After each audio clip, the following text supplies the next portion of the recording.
This edition of the Ridley Report is brought to you by ScottPigeon.com. Well, as some of you may be aware, the thing that I dislike most about my job, my Ridley Report job, if you want to call it that, is the editing part. I burn out on that easily. But I'm not burned out on talking. I could talk all day. If you don't mind listening to me talking, you're going to get your chance. And there is a lot to talk about lately. And I have some ideas related to what's happening that no one else seems to have brushed on. First, let's talk about Nashua District Court and its abuse of Texas activist Catherine Bleish.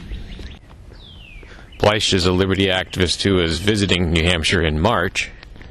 Nashua police arrested her for being in the road videotaping, an essentially unused road. She was trying to videotape the arrest of a pot smoker.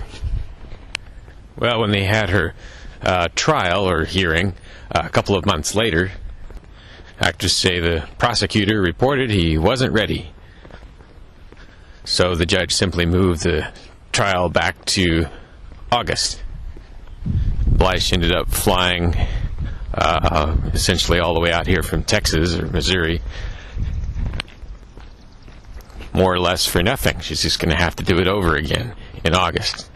Now, the authorities don't do this very often to people who live in the state, so it kind of strikes me as them going out of their way to try and add pain and suffering to her life, although they probably didn't go very far out of their way. Of course, we can gripe about this, and I think talking about it in public, broadcasting the news is good because it reduces the credibility of the state. It makes government look even more like it is. But there's some other things we could do that would be constructive. The first one that comes to mind is this. When an activist is going to trial or to court, I don't sense that very often. We're not doing protests outside the court very often. Well, if we had done a protest outside the court that Catherine was scheduled to be tried in, then it wouldn't have mattered that much whether Catherine was tried that day. I mean, yes, it would have mattered, but we would all have had a reason for being there. We would have all gotten something out of it, and the court would have lost something. I mean, the specter of 5, 10, 20 people outside your courthouse carrying signs that say no victim, no crime is not going to be appealing to any judge or any prosecutor.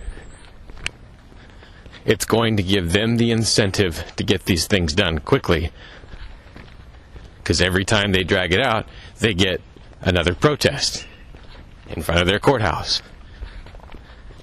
Such protests also give aid and comfort to the people who are going in to face the judge and prosecutor. Of course, at least it gives aid and comfort to those who don't have a victim. And protests like this don't even have to be scheduled. All you got to do is throw a rattlesnake flag in your car and have a sign in your car, or a sign or two, ready to go or ready to ride on. And you can do a protest by yourself. It's worthwhile. I've done it many times. And as I say, I'm so burned out on editing, I may start doing it again. Anyhow, I think that is the solution to this type of problem, and it can be a solution to many other types of problems. Demonstrations were a very useful part of our movement's activities, even in days before YouTube.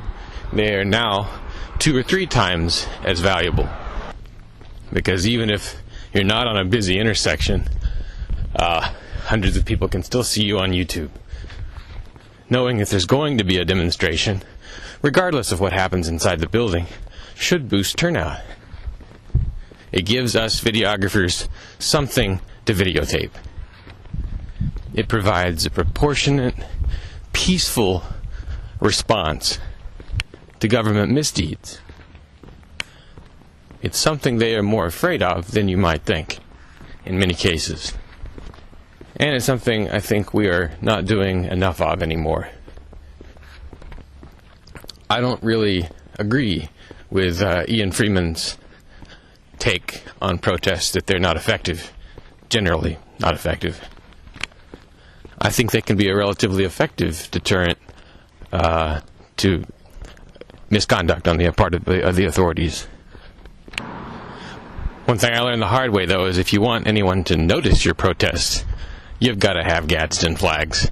The yellow flag on a flagpole up above, preferably on a windy day, really draws much more attention to your demonstration. And if you don't have one, I have some. I can sell you. I try to keep them in my car at all times.